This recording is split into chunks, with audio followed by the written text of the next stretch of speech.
Welcome, everyone. So, I'm going to talk about a topic that has a great deal of social stigma to it. Basically, it's one that's not discussed very often, and if it is, there is an element of shame to it. And this is the topic of giftedness and the problems or difficulties that it can create for the person who has high intellect, high perceptual capacities, or a talent in some sort of way.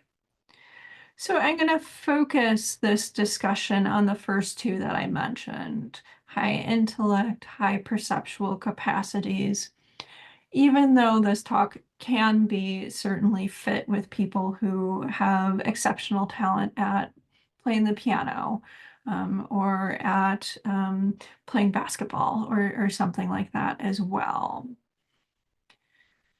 And so let's start with definitions. Someone with high perceptual capacities.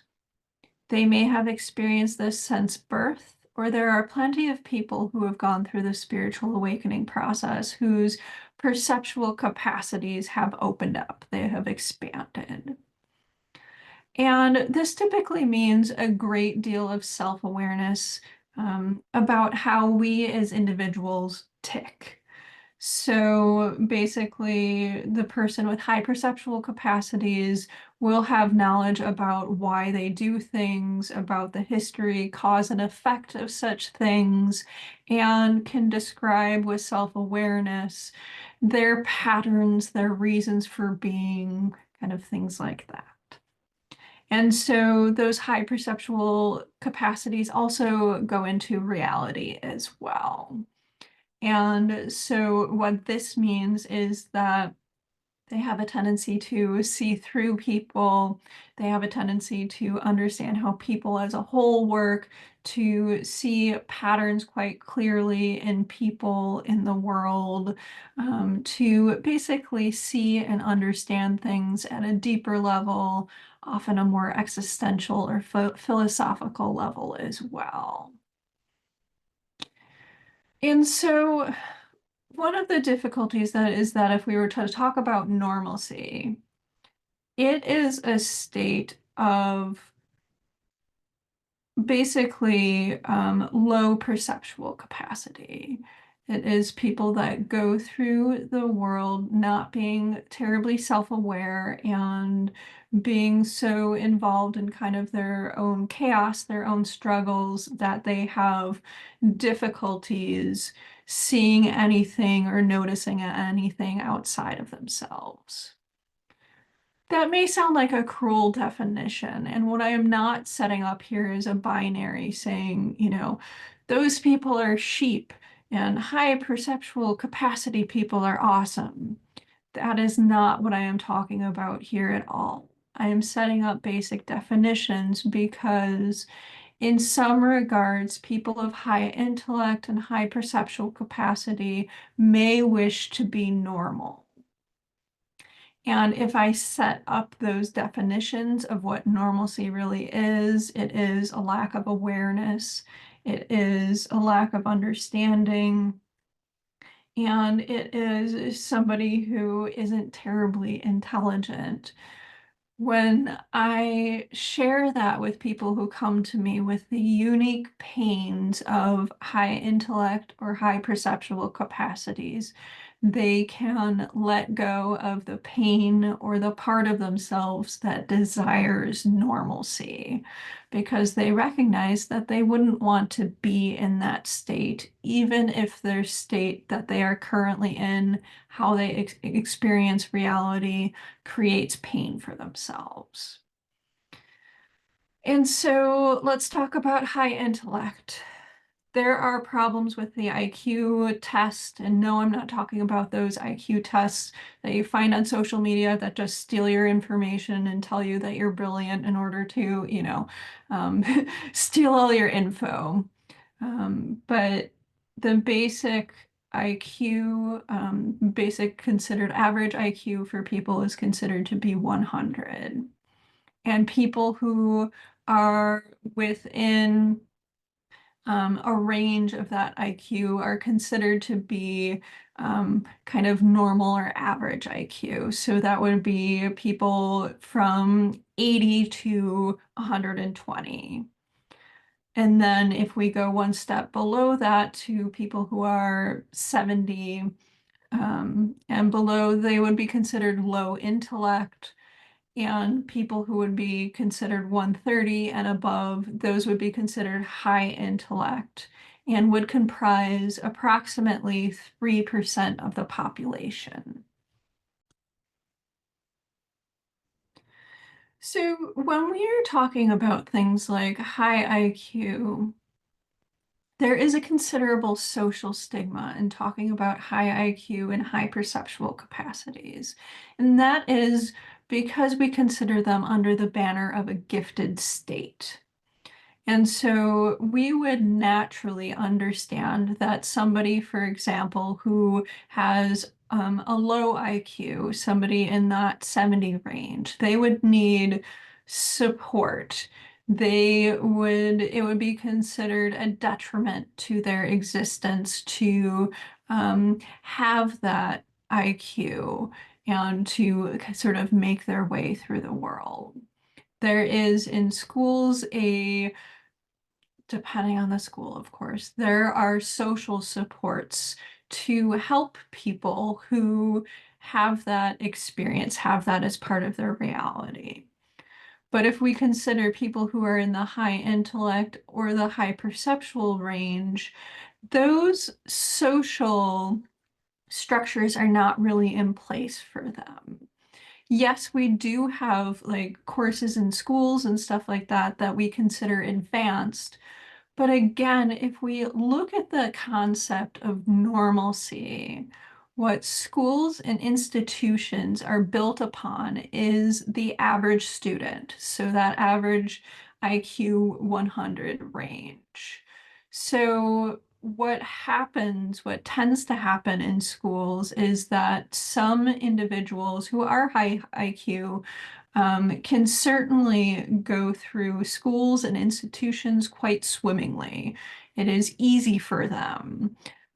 They don't need to put in much effort to sort of get their way through those institutions.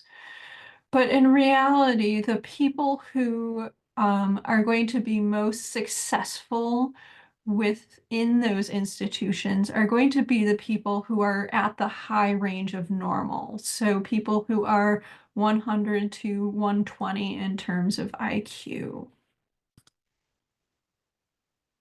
And so while there are plenty of experiences that we can point to where people skip grades or graduate early or, all of these sorts of things that happen in reality, those experiences also put the individual at a social detriment. They make them a social outlier. For example, picture, a 20-year-old getting their master's degree or their PhD when most of the students are going to be 25 to, 30 years old or something like that, or 23 to 30. And now imagine, an 8-year-old or a 12-year-old engaged in university or even high school. Obviously, they are naturally going to be a social outlier.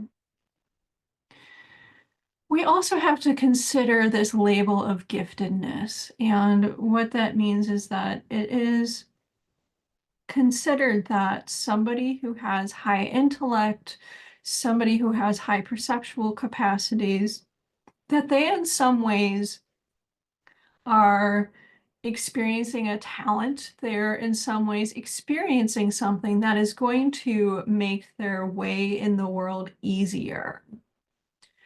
And in some regards, this is true. But in other ways, it can create a significant detriment.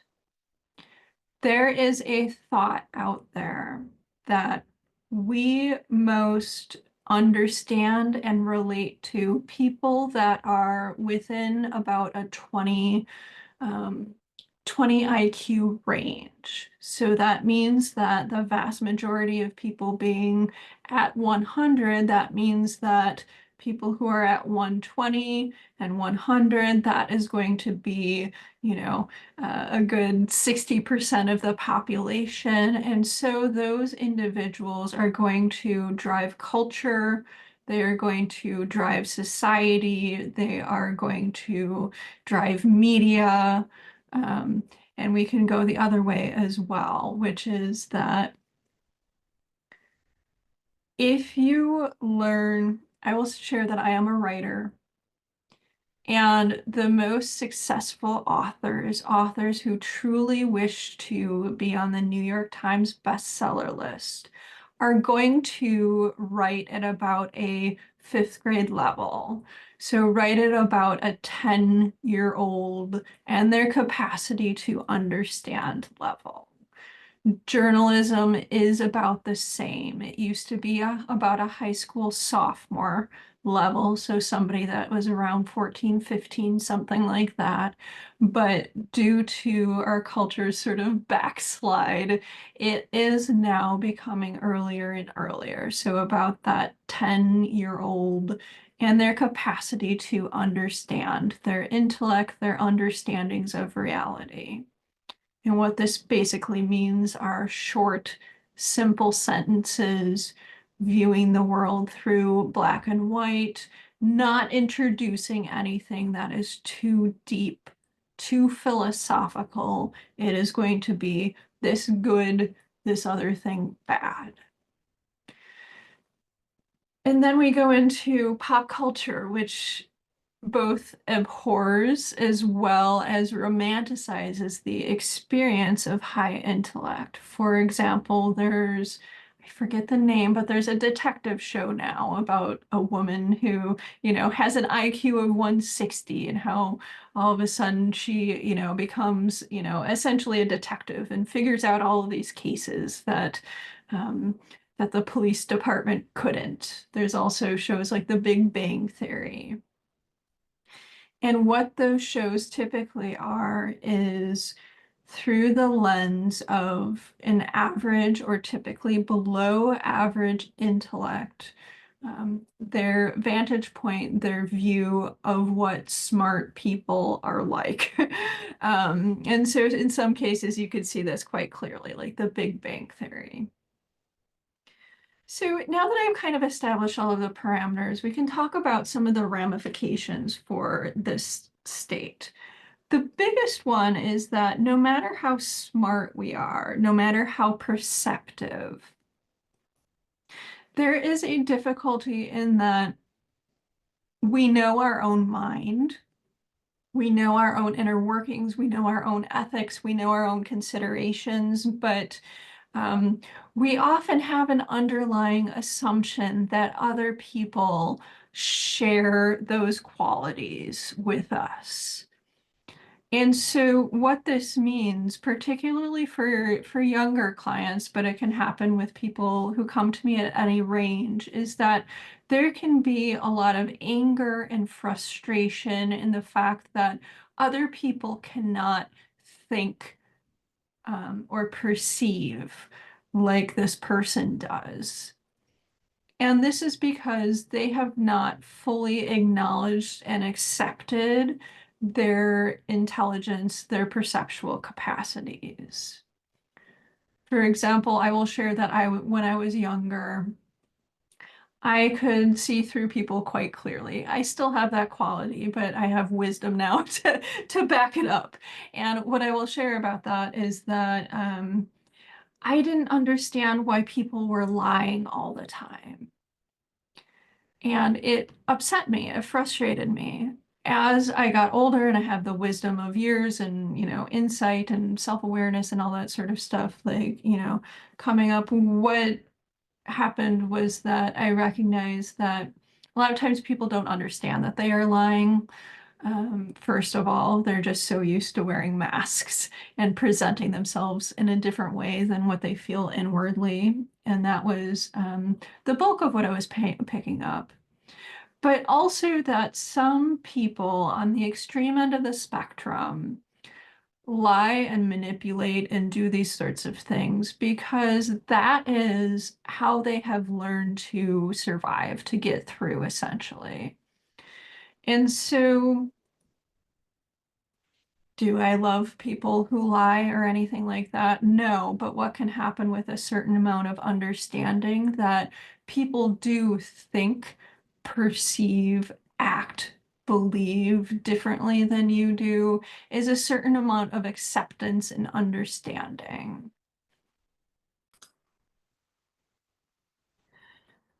Ironically, some of the smartest people that I know have difficulty either communicating with society or fitting in with society. And so there is this idea that somebody who is high intellect is going to be somebody that, becomes a millionaire or a billionaire. I just read a book. You can look at my Goodreads for it. I forget the name off the top of my head, but that was basically one of her theses was that basically that people who have high intellect do well at school and become essentially billionaires. They become Steve Jobs.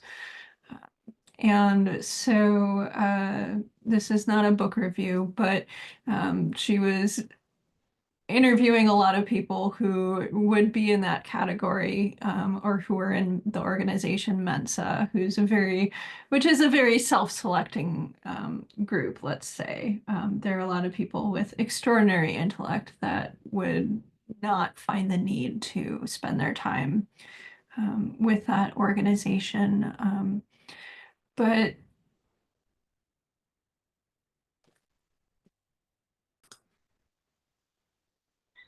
the reason that I'm sharing this is because if we go back to that idea of IQ or even perceptual capacities being within certain parameters, what that means is that if somebody with a high IQ is, at that 130 range, they may be able to interact with people who are at that 110 range or even in that 100 range.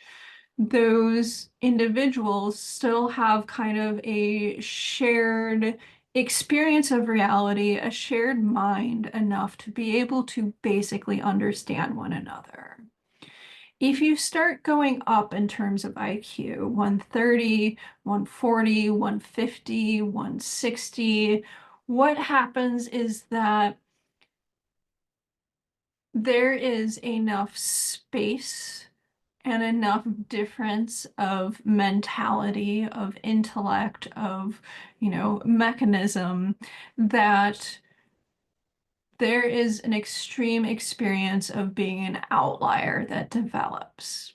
Basically, the experience of somebody who is, they may have it at 130, but it exponentially goes up, 140, 150, 160, where it can almost be like they are speaking another language or kind of feel like another species from people. There is that much separation, especially if we are considering, okay, the average IQ is 100, but there are plenty of people that still are within that curve that are at 85 or even below.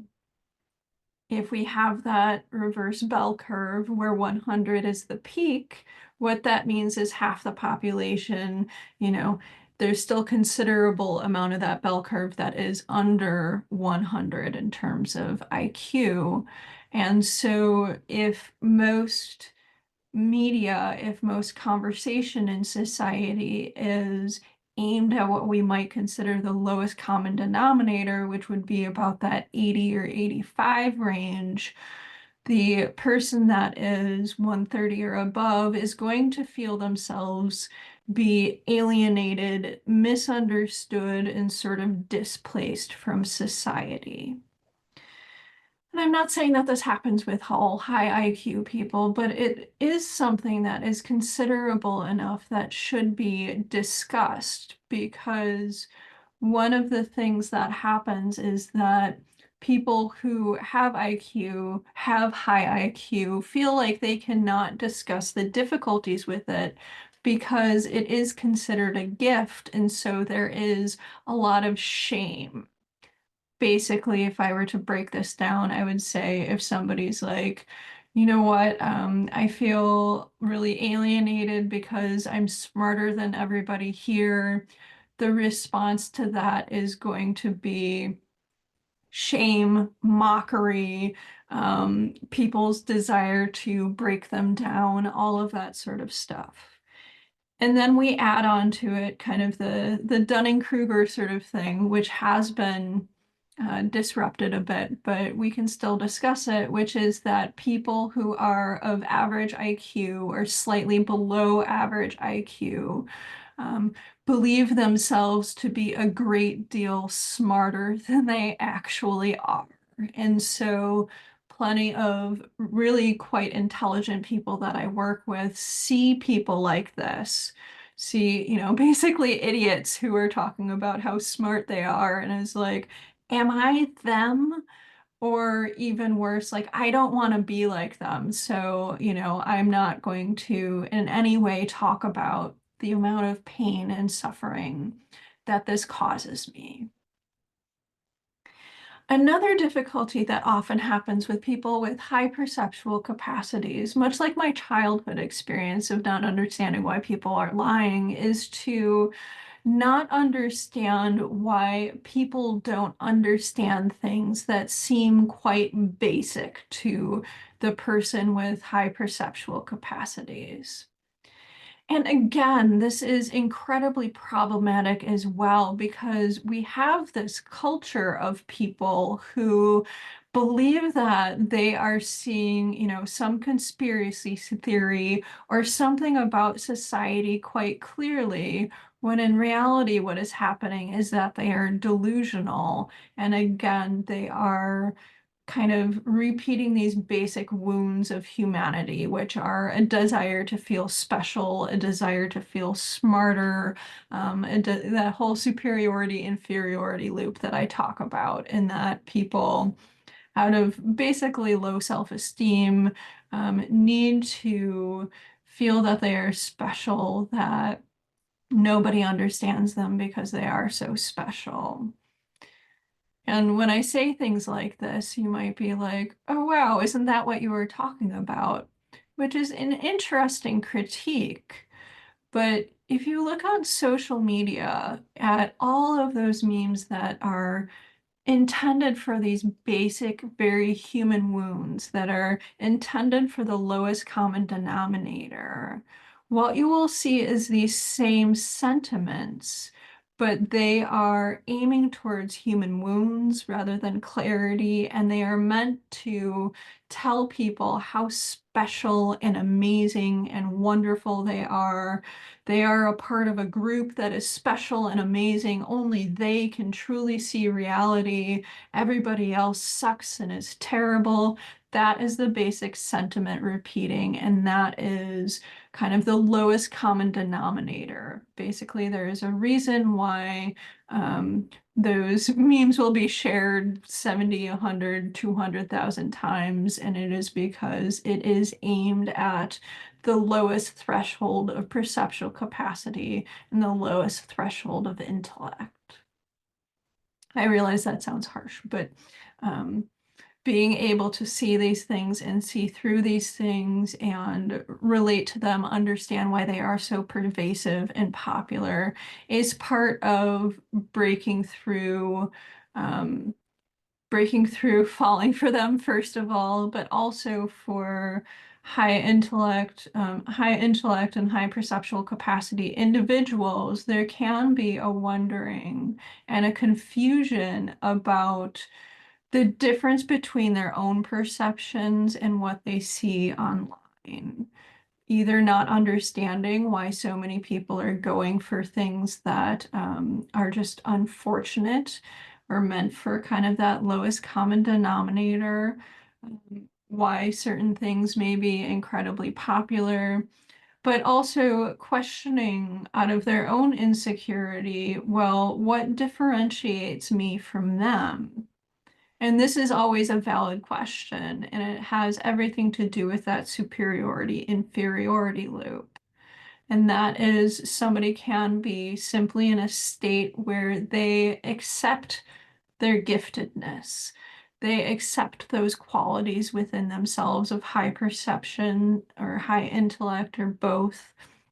They accept their talent fully, as well as come to terms at first with the anger and then with the confusion, and then often with the feelings of guilt, depression, despair, hatred of humanity, disappointment that tend to arise when there is an understanding that the vast majority of society thinks, believes, understands, and sees much differently than you do.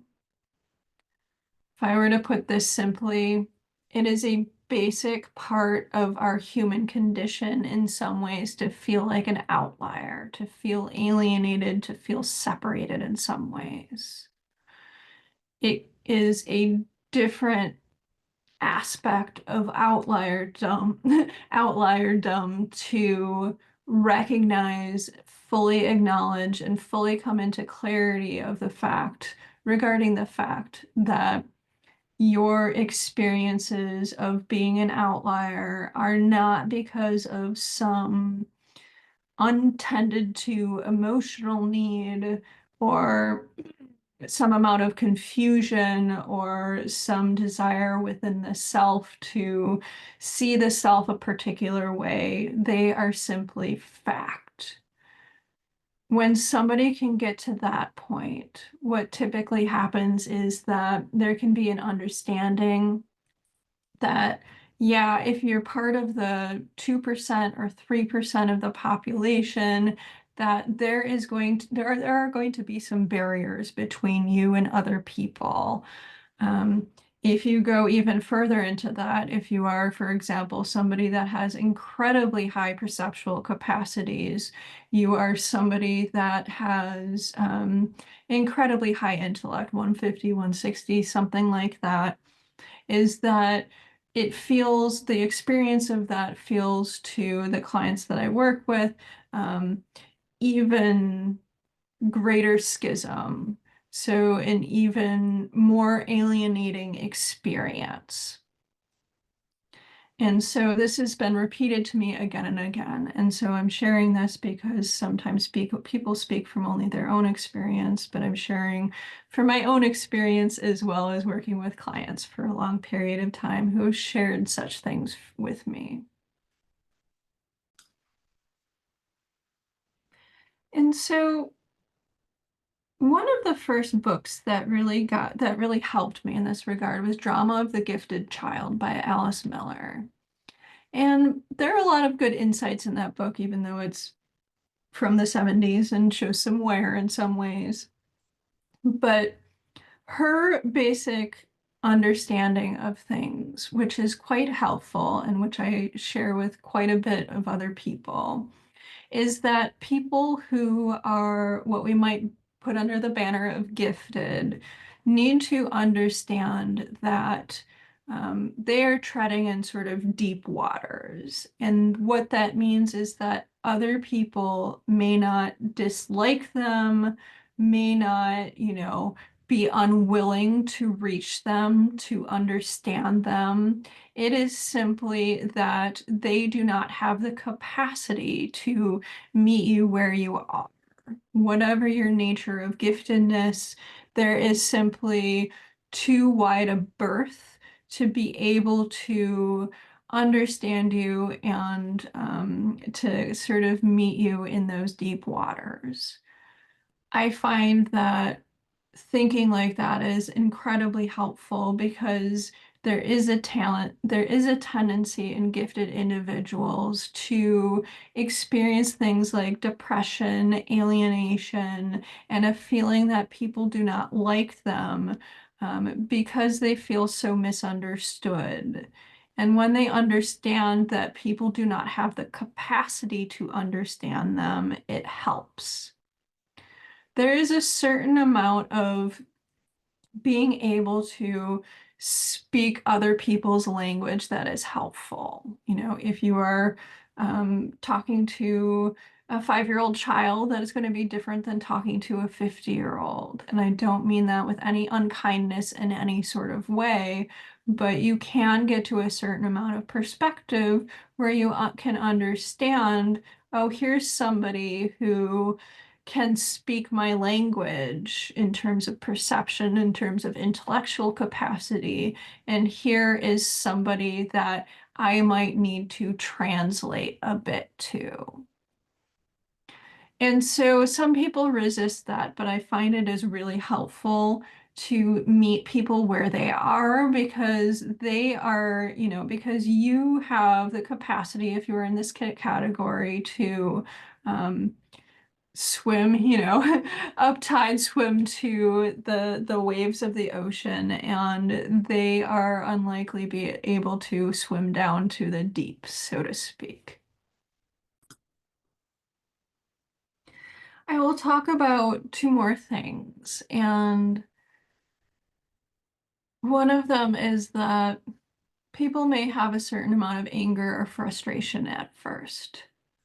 Um, but what happens if they start to move underneath that anger and frustration that they experience, and rightfully so, if they allow themselves to feel it, their anger and frustration at other people for not being able to meet them, not being able to understand them, not being on the same wavelength as them, is that there is often a fair amount of depression and grief and disappointment that arise.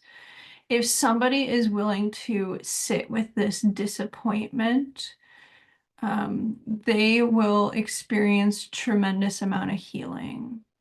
And this disappointment can arise to with certain individuals, like, oh, I wish my mother understood me, or oh, I wish the people at work would understand me. But it tends to, at that point, move into disappointment with the human race. And so at this phase, people may be quite disappointed that other people think differently than them, that other people are not going to be able to meet them where they are, or it may be things like disappointment with the human race, that humans repeat the same issues again and again, that humans aren't typically aware, they aren't typically very intelligent, that they're caught up in the chaos and sort of noise of their own emotions. Whatever the disappointment is, we often hold on to hope that humans will be better than they are, better than they have behaved, better than, history provides us, sort of the clues to the examples of the range of human behavior. If somebody is able to sit with all of that disappointment and to accept all of that within themselves, they're not only doing a tremendous amount of shadow work. What comes up is a release of that hope that human beings will be more aware, will be more intelligent than what they are. There can be a certain measure of acceptance there. That doesn't need to be liking it. It just means acceptance of reality as it is, acceptance of people how they are. And this really feeling into disappointment can then, in the sort of ultimate shadow work, allow for you to reclaim fully your intellect, your talent, without any shame, as well as look at the parts of you that you may be projecting onto others. And then I mean that even what happens to the smartest people is that eventually they come across how much they don't know. Same with perceptual capacities, is that what happens is that you become very aware of what you do and do not know. And this is sort of the ultimate sort of initiation, is that if there is a claiming of both ignorance and knowledge, if there is a claiming of both what can be perceived and what cannot be perceived, this pattern very much tends to heal. The last thing I'll share is a little bit about collectively how we tend to regard things like intellect and high perceptual capacities.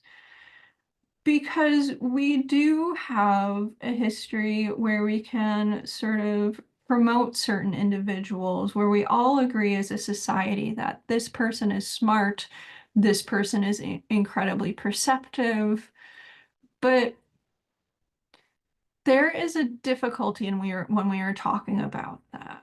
First of all, it may be that difficulty is that we are talking about, oh, this person is really smart, and we are talking about somebody who is within those parameters, the high side of those parameters of normalcy.